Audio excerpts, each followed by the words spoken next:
Well, it looks like Megyn Kelly has been off for a minute, and so has your buddy and mine, Bill O'Reilly. Anyway, in this particular segment from the Kelly file, Sandra Smith, who's subbing in for Megyn Kelly, basically has on a pro-Trump person and a, I guess, or anti-Trump or pro-Clinton person. The funny thing about it is the pro-Trump person is an author of a book, and the anti-Trump person or pro-Clinton person, whichever way you want to call it, he's a person that's has the actual facts. And I've noticed something interesting. Whenever one of these Fox moderators brings two opposing viewpoints, or persons representing two opposing viewpoints, onto their show, if the person that is opposing the Fox supported viewpoint starts winning, they always run out of time and say that they have to stop it right there. And I'm going to make this video, and then I'm going to make another video in a few minutes that's going to illustrate the same thing. But anyway, let me play this video for you so that you can see what I'm talking about. Now is Dr. Sebastian Gorka, author of Fighting Jihad and a distinguished chair of military theory at Marine Corps University. Larry Kolb is a senior fellow with the Center for American Progress and a former assistant secretary of defense. Dr. Gorka, I'll start with you first. What do you believe that Donald Trump, to speak of his rhetoric first, we'll get to the Democrats in a second, but what do you think that Donald Trump meant when he said that President Obama is the founder of ISIS? Well, I'm not his spokesman. I'm not part of his campaign, so let him talk for himself. But if he means that the Obama administration and Hillary Clinton facilitated the growth of ISIS into the most powerful jihadi insurgency the world has ever seen, he is absolutely right. Okay, but unfortunately, Trump was given that option by Hewlett on a radio show, and Trump wouldn't take it. Trump specifically said that Obama and Clinton are responsible, and they are the founders, not supporters, not enablers, founders of ISIS. So you're shot right there as far as your argument's concerned. But let's let the whole thing play out, because this guy, he doesn't know what he's talking about. He wrote a book, but just because you write a book, that doesn't mean that one, the facts in the book are correct, and two, you know what you're talking about. Anybody can write a book.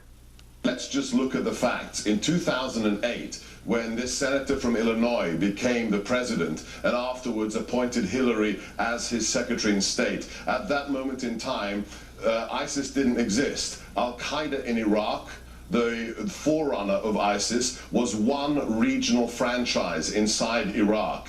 When we withdrew our troops, when we started to cook the books on intelligence, as you hear from the CENTCOM analysts, then we facilitated the rise of ISIS. With these false red lines in Syria that meant nothing, all the things were put in place by this administration to help this former Al-Qaeda franchise become a trans-regional insurgency with more than 80,000 fighters today. That's facts. All right, well, Larry, the media is really running with this. I mean, Donald Trump has had many occasions to either clarify that statement, but he's doubled, tripled, quadrupled down on calling President Obama the founder of ISIS, and also making the same insinuation with Hillary Clinton. But they started to use words like Donald Trump said that the president created ISIS. He didn't say that. Well, I think if you take a look at what he said and compare it to his own statements, Dr. Gorka seemed to indicate that by us leaving Iraq in 2011 under the agreement that was signed before Obama came into office, and Maliki, the prime minister, refused to modify, Trump said we should leave in 2007. He also said we should leave in 2008. He said it again in 2011. So if that's what he's blaming ISIS, and if you go back to how did ISIS start, Zarqawi, who was really the founder of ISIS, was a nobody till Colin Powell went before the United Nations and glorified him and said he was associated with Saddam. So what's your point? Are you saying but let's go back to the rhetoric that's being used, because the left is on the attack on Donald Trump for saying such a thing. Notice that she cut him off when he starts talking about who and where ISIS was actually formed from.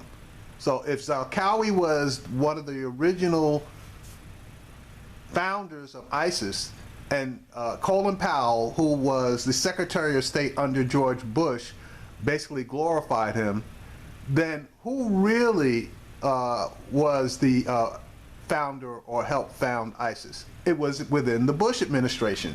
And you notice how the guy on the left is consistently shaking his head, where the guy on the right is stating specific facts. And again, she cut him off while he was making his case. Gorka made the case for why he could mean it the way he did. He explains it, but then you have the use of the same rhetoric on the left. Hillary Clinton, in addition to what you just heard from President Obama, Hillary Clinton at the Democratic debate in December said he is becoming ISIS's best recruiter. I mean, isn't that similar?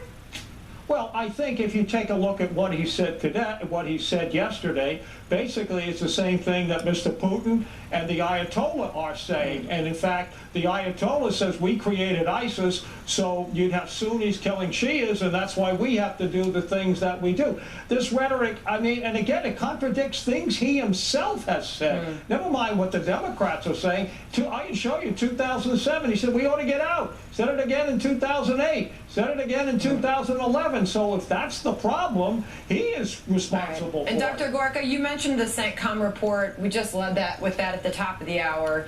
A lot of outrage learning that the American public was misled. The intelligence, the books were cooked, and we weren't really told the situation that was happening. Yeah, it's outrageous. We didn't even have that during the Vietnam War. And I find it just as stunning that Mr. Kolb, who engineered our withdrawal from Beirut, which sent the wrong message to the jihadis in the 80s. Oh, I'm glad that Reagan did. Let me tell you that. Worked in a Reagan administration and is now attacking Colin Powell. Really? Where's the integrity in Washington? How about... All right. And yeah, and nobody's talking about when Reagan cut and ran out of Lebanon, and then what basically happened in Lebanon. Okay, and that all had to do with our barracks getting bombed and a couple of hundred troops getting killed. And Reagan made no bones about it. He got our asses out of Lebanon immediately. But nobody wants to jump up and down about that. And now this guy's got the balls to bring that up. Reagan made the right call. He said, we are out of there, and that is the end of that. And none of the GOP guys wants to break balls on him about that one. Talking about the facts on the ground, please, Mr. Kolb. Well, I'm happy to talk about the facts on the ground. Zarqawi was nobody. Read what Colin Powell said before the UN. He claimed he was in league with Saddam, which he was not. Right, Saddam was trying to kill him. We've got to leave it there. Thanks to both of you. See, and there you go, because this guy was getting ready to go off, and she cut him off. So again, when you get these authors, this guy Gorka, he's just an author. He's really not in the know, versus a guy who's actually teaching and training our military, Mr. Kolb. You know, Gorka brought a knife to a gunfight.